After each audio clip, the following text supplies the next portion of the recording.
Finally, our last piece for the Peter Pan section of the Disney Memorable Moments puzzle.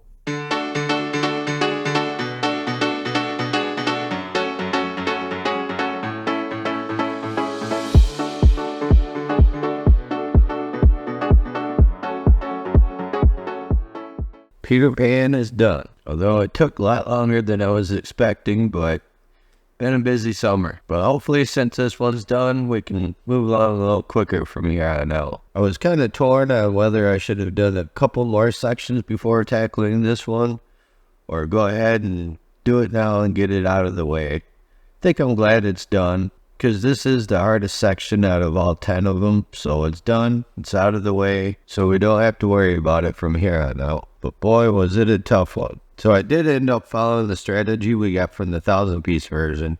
I started off with the characters. I did Wendy, and since her and John are connected, I just went ahead and kept going with him and got him finished. And Michael up here, he was pretty easy to do too. Once those three were finished, the only character I had left was Peter Pan. He was really easy to do.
Really enjoyed doing the characters. It was a lot of fun. It didn't take me long, maybe a couple hours. One afternoon I had them all finished. Then I started on the build strip. This one was a little harder to do than it was on the Beauty and the Beast puzzle, just because you have it down the side and across the bottom. And there were a couple of the frames that were exactly the same. Like this one here was the same as this one. And there were a few more that made it a little more challenging, but nothing too crazy. I moved on to the building. On the 1,000-piece version, building really didn't give me too much trouble. And looking at it finished, I was surprised this gave me as much trouble as it did. Seeing this side is a lot lighter than this side. But actually putting it together, it wasn't as easy as the 1,000 piece. These areas that came across here, those threw me off quite a bit. That was a good challenge. So once the clock tower is finished, I tried to come up with ways to break up this background. And I thought, well, we'll do all the clouds first because they're lighter, and I didn't think they'd give me too much trouble.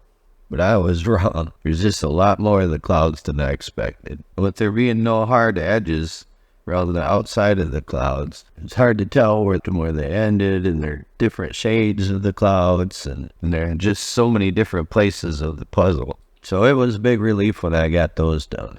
And then it was on to all that blue background everywhere. Talk about tedious. One thing that did help a little bit was the blue in the different areas there, and then over here and on that side of Peter Pan were slightly different shades of blue. Probably hard to tell on camera, but this area was more of a navy blue. This was a dark blue. Over here was a little lighter blue. And then down here in this areas, there was like a really deep blue. So I was able to do another sort with all the blue background and kind of divide those up into separate piles. But of course, you still have some mixed in with the wrong piles and just had to dig through and find them. And a lot of shape sorting, of course. And honestly, those dark blue patches there weren't even as hard as the clouds were. I would say all the clouds were probably the hardest thing to do on this puzzle. Well, that and the stars around the edges. For some reason on this section was a lot harder than it was on the Beauty and the Beast section, and I'm not really sure why. I think maybe because on this one, this is all like blue along that side, olive green all along the top, and then it fades into the blue along the whole edge. I think with the Beauty and the Beast section, it actually broke up into different shades of colors along the edges, because that one I even had 3 edges to do in the stars, and it still seemed like it was a lot harder than this one was. But it's done now, and I'm happy to move on to the next one. I don't think it was just because it was hard or anything. They all can't be easy, but maybe it's just me. If you've done this section before, let me know in the comments what you thought. So if you're going to do the Memorable Moments puzzle sometime in the future, I would suggest maybe doing 2 or 3 of the other sections first before you tackle Peter Pan, just to get a better feel for it. I think that might help. But me, if there's something I'm really not wanting to do, but I know I have to do it, I'd just like to get it done with and move on. What's next now that Peter Pan's done? So after I finished this one, I thought about doing Bambi next, just because that one looks fairly easy. My daughter reminded me the Mustafa movie's coming out fairly soon. So I thought, well, why not do Lion King next?